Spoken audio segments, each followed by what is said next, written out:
வணக்கம். இன்னைக்கு நம்ம எத பத்தி பார்க்க போறோம் அப்படின்னு பார்த்தீங்கன்னா, அசின்க் வேலிடேஷன். அசின்க் வேலிடேஷன்னா என்ன? நம்ம இதுக்கு முன்னாடி பார்த்த வேலிடேஷனுக்கும் இதுக்கும் என்ன வித்தியாசம்? அப்படின்றத வந்து ஃபர்ஸ்ட் பார்த்துடலாம். ஃபர்ஸ்ட் நம்ம இதுக்கு முன்னாடி வச்சிருந்த வேலிடேஷன்லாம் எப்படி வச்சிருக்கோம் அப்படின்னு பார்த்தீங்கன்னா, இங்க வந்து நான் டிஃபால்ட்டா வந்து கோட் வித் அஸ்வின் வந்து கோட் வித் அஸ்வினா வந்து இருந்துச்சு அப்படின்னா, நான் கோட்லயே வந்து நான் இங்க வந்து ரைட் பண்ணியிருப்பேன். இது வந்து டைனமிக்கா இருக்காது. இங்க பார்த்தீங்க அப்படின்னா, ஃபீல்ட் வேல்யூ வந்து கோட் வித் அஸ்வினா இருந்துச்சு அப்படின்னா, எனக்கு என்டர் டிஃபரண்ட் யூசர் நேம்ன்ற எரர் த்ரோ பண்ணணும் அப்படின்னு சொல்லிட்டு, நானா இங்க ஸ்டாட்டிக்கா வச்சிருக்கேன். இது வந்து லாங் டெர்ம்க்கு யூஸ் ஆகாது. லாங் டெர்ம்க்கு யூஸ் ஆகுறோம் அப்படின்னா, நம்ம என்ன பண்ணலாம் அப்படின்னா, நம்ம டைனமிக்கா அத வந்து ஃபெட்ச் பண்ணணும். டைனமிக்கா பண்ணும்போது நமக்கு என்னென்னலாம் பிரச்சனை வரும், அத வந்து எப்படி நம்ம வந்து அசின்க் வேலிடேஷன்னா அதுதான். இத எப்படி வந்து ஃபர்ஸ்ட் நம்ம பண்றது அப்படின்னு பார்த்தீங்கன்னா, நம்மள்ட்ட இப்போ வந்து பேக் எண்ட் கிடையாது. அதனால நம்ம வந்து ஃபெட்ச் பண்றதுக்கு என்ன யூஸ் பண்ணுவோம் அப்படின்னு பார்த்தீங்கன்னா, இந்த JSON பிளேஸ் ஹோல்டர்ன்னு சொல்லிட்டு அந்த API இருக்கும். நம்ம அத வந்து நம்ம ஃபர்ஸ்ட் வந்து அந்த வெப்சைட்க்கு போயிருப்போம். நான் ஃபர்ஸ்ட் இத பெருசு பண்ணிடுறேன். இத வந்து ஃபர்ஸ்ட் உள்ள போயாச்சு. இங்க பார்த்தீங்க அப்படின்னா 6 ரிசோர்ஸ் இருக்கும். Post, comment, album, photo, to do, users அப்படின்னு சொல்லி இருக்கும். நான் ஃபர்ஸ்ட் வந்து யூசர்ஸ்க்கு வந்து போயிடுறேன். இந்த யூசர்ஸ்ல பார்த்தீங்க அப்படின்னா, எனக்கு வந்து ஒரு 10 யூசர் இருக்கும்னு வச்சுக்கோங்களேன். 10 யூசர் இருக்கு. இந்த 10 யூசர்லேருந்து நான் பர்ட்டிகுலரா ஒரு இமெயில வந்து டைப் பண்றேன். அந்த இமெயில் ஆல்ரெடி இருந்துச்சு அப்படின்னா, எனக்கு எரர் த்ரோ பண்ணணும். இல்ல அப்படின்னா, எனக்கு டேட்டாபேஸ்ல ஆட் ஆகணும். நம்ம இப்ப டேட்டாபேஸ்ல ஆட் பண்ண முடியாது. ஏன்னா, நம்மள்ட்ட தனியா வந்து API இல்ல. நம்மளே வந்து இன்னொரு APIல இருந்து தான் வாங்கி யூஸ் பண்றோம். அதனால வந்துட்டு நான் என்ன பண்றேன் அப்படின்னு பார்த்தீங்கன்னா, இந்த APIல இருந்து ஃபர்ஸ்ட் வந்து செக் பண்றேன்.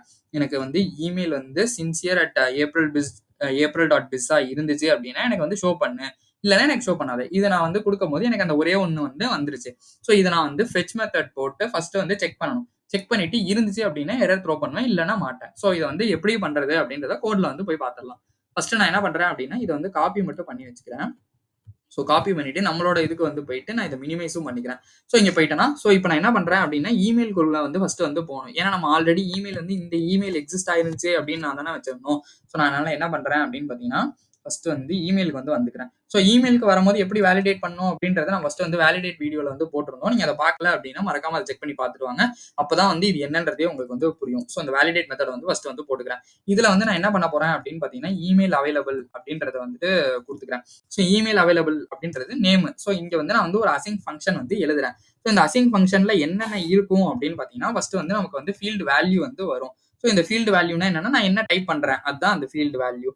நெக்ஸ்ட் வந்து என்ன அப்படின்னு பார்த்தீங்கன்னா, சாரி இங்க வந்து இத வந்து ஆரோ ஃபங்ஷனா வந்து போடணும். ஆரோ ஃபங்ஷனா ஃபர்ஸ்ட் வந்து இத போட்டு முடிச்சாச்சு. நெக்ஸ்ட் விஷயம் என்ன பண்ண போறேன் அப்படின்னு பார்த்தீங்கன்னா, ஃபெட்ச் பண்ணணும்ல. நான் ஃபெட்ச் பண்ணும்போது என்ன பண்றேன் அப்படின்னா, const response is equal to await fetch.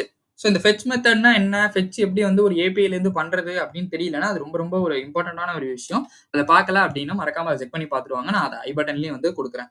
இந்த ஃபெட்ச்ல வந்து நம்ம என்ன பண்றோம் அப்படின்னு பார்த்தீங்கன்னா, டைனமிக்கா வந்து போடணும். டைனமிக்கா ஃபர்ஸ்ட் வந்து நான் இந்த காப்பி பண்ணத வந்து போட்டுக்கிறேன். இந்த இடத்துல ஏன் இத டைனமிக்கா போடணும்ன்றத சொல்லிடுறேன். ஏன்னா நம்ம இமெயில் வந்து நம்ம டைப் பண்ண போறது நான் இந்த இடத்துல வந்து நான் இந்த sincere@april.biz அப்படின்னு குடுத்தேன்னு வச்சுக்கோங்களேன். இது வந்து மறுபடியும் ஸ்டாட்டிக்கா உள்ள மாரி தான். கோட் தர்ஷன்ல எக்ஸாம்பிள்ல காட்டுனேன்ல, அதுலயே அதே மாரி தான். இத வந்து எப்படி டைனமிக்கா மாத்தணும் அப்படின்னா, நம்ம ஸ்ட்ரிங் என்கேப்சுலேஷன் பண்ணணும். ஸ்ட்ரிங் என்கேப்சுலேஷன் இந்த டாலர் சிம்பிள் போட்டு உள்ள வந்து போடணும். அதே மாரி பேக் டிக்ஸ் வந்து எழுதணும். நான் ஆல்ரெடி சொல்லியிருந்தேன்ல ஃபீல்ட் வேல்யூ வந்து நமக்கு கிடைக்கும் அப்படின்னு சொல்லிட்டு. அந்த ஃபீல்ட் வேல்யூவ போட்டேன். இப்ப நான் என்னெல்லாம் டைப் பண்ண போறேனோ, இந்த JSON பிளேஸ் ஹோல்டர்ல அது போய் செக் பண்ணி பார்க்கும். இருந்துச்சு அப்படின்னா எனக்கு எரர் த்ரோ பண்ணும். இல்லன்னா எனக்கு வந்து எரர் த்ரோ பண்ணாது. சரி ஓகே. ஃபர்ஸ்ட் வந்து இந்த லைன் போட்டாச்சு. நெக்ஸ்ட் வந்து நம்ம என்ன பண்ணணும் அப்படின்னா, அந்த டேட்டாவ எடுத்து JSON-ஆ மாத்தணும்ல. அது வந்து நெக்ஸ்ட் என்ன பண்ண போறோம்னா, அத வந்து மாத்திடலாம். Const data is equal to await response அத வந்து JSON-ஆ மாத்தியாச்சு. அப்புறம் நான் என்ன பண்றேன் அப்படின்னா, data.length வந்து செக் பண்றேன். இருந்துச்சு அப்படின்னா எனக்கு வந்து எரர் த்ரோ பண்ணு. இல்லன்னா எரர் த்ரோ பண்ணாத. நான் அதுக்கு என்ன பண்ணணும் அப்படின்னு பார்த்தீங்கன்னா, ரிட்டர்ன் data.length data.length இந்த டேட்டான்றது என்ன அப்படின்னு தெரியலன்னா, நான் வந்து JSON-ல வந்து மாத்திருந்தேன்ல. இங்க பார்த்தீங்கன்னா வந்து தெரியும். இந்த டேட்டாவ தான் நான் இங்க வந்து இந்த டேட்டான்னு சொல்லி போட்டிருக்கேன். data.length வந்து ஈக்குவல் டு 0-வா இருந்துச்சு அப்படின்னா, நான் என்ன பண்றேன் அப்படின்னா, இமெயில் ஆல்ரெடி எக்ஸிஸ்ட் ஓகேங்களா. நான் இப்போ வந்து இமெயில வந்து ஃபர்ஸ்ட் வந்து இங்க காப்பி பண்ணி வச்சுக்கிறேன் நானு. sincere@april.biz வந்து காப்பி பண்ணிக்கிறேன். பட் நம்ம ஃபர்ஸ்ட் வந்து இத போடாம நம்ம வந்து நம்மளோட இத வந்து பார்த்துடலாம். கோடு அஸ்வின். இங்க போட்டோனே test@gmail.com வந்து ஃபர்ஸ்ட் வந்து போட்டுறலாம். பாஸ்வேர்ட் வந்து 1 2 3 ஏஜ் வந்து ஒரு 2 குடுத்துக்கலாம். டேட் வந்து டுடே டேட்ட குடுத்துக்கலாம். குடுத்துட்டு நம்ம இங்க என்ன பண்ணலாம் அப்படின்னா, சப்மிட்ன்றத அழுத்துறேன். எனக்கு சப்மிட்ன்றது நடந்துரும். Enter different user name. நான் இங்க சப்மிட்ன்றது நடக்குதா இல்லையான்னு தெரியணும்னா, நான் கன்சோல வந்து ஓப்பன் பண்ணிக்கிறேன்.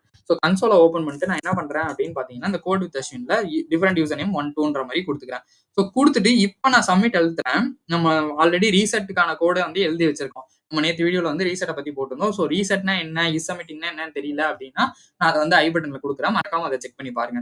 ஸோ இது வந்து இப்ப எனக்கு வந்து நடந்துருச்சு. ஸோ செகண்ட் கண்டிஷன் இது வந்து ஃபர்ஸ்ட் எல்லாமே இப்ப வந்து கரெக்ட்டா இருக்கு. ஸோ ஒர்க் ஆகுது. நான் இங்க tested@gmail.comன்றது குடுத்துருக்கேன். அதனால எனக்கு எல்லாமே ஒர்க் ஆயிடுச்சு. என்னோட டேட்டாஸ் எல்லாமே வந்துருச்சு. சரி ஓகே. இத கிளியர் பண்ணிக்கலாம். இப்போ கோ டூ தஸ்வின்ல மறுபடியும் வந்து நான் இங்க வந்து 1, 2, 3ன்ற மாரி வந்து குடுத்துக்கிறேன். ஸோ இமெயில்ல என்ன பண்றேன் அப்படின்னா, நான் ஆல்ரெடி இங்க காப்பி பண்ணி வச்சிருந்தேன்ல sincere@april.biz அத வந்து இங்க பேஸ்ட் பண்ணிடுறேன். ஸோ பேஸ்ட் பண்ணிட்டு பாஸ்வேர்டும் வந்து 1, 2, 3 ஏஜ் வந்து ஒரு 1 வச்சுக்கலாம். டேட் ஆஃப் பர்த்தும் வந்து சரி சும்மா டுடே டேட்டே வந்து குடுத்துக்கலாம். ஸோ குடுத்துட்டு ஃபர்ஸ்ட் வந்து நான் கிளியர் பண்ணிடுறேன். கிளியர் பண்ணிட்டு இப்ப நான் சப்மிட்ன்றத அழுத்துறேன்னு வச்சுக்கோங்களேன். ஸோ எனக்கு வந்து நடக்கவே நடக்காது. ஏன் நடக்காது? ஃபார்ம் வந்து ரீசெட்டே ஆவல. ஏன் ஃபார்ம் ரீசெட் ஆவல அப்படின்னு பார்த்தீங்கன்னா, இந்த sincere@april.biz இருக்குல்ல. ஸோ இது வந்து எனக்கு வந்து எரர் த்ரோ பண்ணும். நமக்கு ஆனா இங்க எரர் மெசேஜ் ஷோ பண்ணும். பட் ஆனா நமக்கு ஏன் இங்க ஷோ பண்ணல அப்படின்னா, நம்ம இங்க வந்து இதுவே போடலன்னு நெனைக்கிறேன். ஸோ ரிட்டர்ன் பண்ணணும்னு நெனைக்கிறேன். நான் ரிட்டர்ன் பண்ணாம ஜஸ்ட் வந்து அப்படியே போட்டதுனால எனக்கு வந்து இமெயில் ஆல்ரெடி எக்ஸிஸ்ட்ன்றது இங்க எனக்கு வந்து ஷோ ஆகணும். ஸோ அதுதான் வந்து கண்டிஷன். பட் ஆனா நமக்கு அது ஷோ ஆகாதது இப்ப பிரச்சனை கிடையாது. ஆனா நமக்கு ஃபார்மே ரீசெட் ஆகல. அத நீங்க வந்து நல்லா கவனிக்கணும். ஏன்னா ஃபார்ம் வந்து நம்ம கரெக்ட்டா இருந்துச்சு அப்படின்னா எனக்கு சப்மிட் ஆயிடும். ஸோ நான் இப்ப இந்த பிஸ்லயே வந்து இன்னொரு எல் வந்து சேர்த்துக்கிறேன்னு வச்சுக்கோங்களேன். இப்ப நான் சப்மிட் அழுத்துறேன் அப்படின்னா எனக்கு வந்து ஃபார்ம் வந்து ரீசெட் ஆயிடும். ஏன்னா எனக்கு வந்து ஃபார்ம் வந்து சப்மிட் ஆயிடுச்சு. ஸோ இப்படிதான் வந்து ஒரு இத வந்து அசிங்கா வந்து ஒரு வேலிடேஷன் வந்து வைக்க முடியும். ஸோ அசிங்க் வேலிடேஷன்னா வேற ஒண்ணுமே இல்லங்க. நான் ஏபிஐல இருந்து ஃபெட்ச் பண்றேன். ஃபெட்ச் பண்ணியும் என்னால வந்து வேலிடேஷன் வந்து வைக்க முடியும். ஸ்டாட்டிக்கா இல்லாம டைனமிக்கா என்னால வேல்யூ வந்து வைக்க முடியும். ஸோ அதுதான் வந்து இன்னைக்கான வீடியோ. இந்த வீடியோ உங்களுக்கு கண்டிப்பா ஹெல்ப்ஃபுல்லா இருக்கும்னு நான் நம்புறேன். இந்த வீடியோ கண்டிப்பா ஹெல்ப்ஃபுல்லா இருந்துச்சு அப்படின்னா, லைக் பண்ணுங்க, ஷேர் பண்ணுங்க, சப்ஸ்கிரைப் பண்ண மறந்துடாதீங்க. இதுல ஏதாச்சும் டவுட் இருந்துச்சு அப்படின்னா கமெண்ட் பண்ணுங்க. நான் உங்களுக்கு கண்டிப்பா ரிப்ளை பண்றேன். தேங்க் யூ ஃபார் வாட்சிங் திஸ் வீடியோ.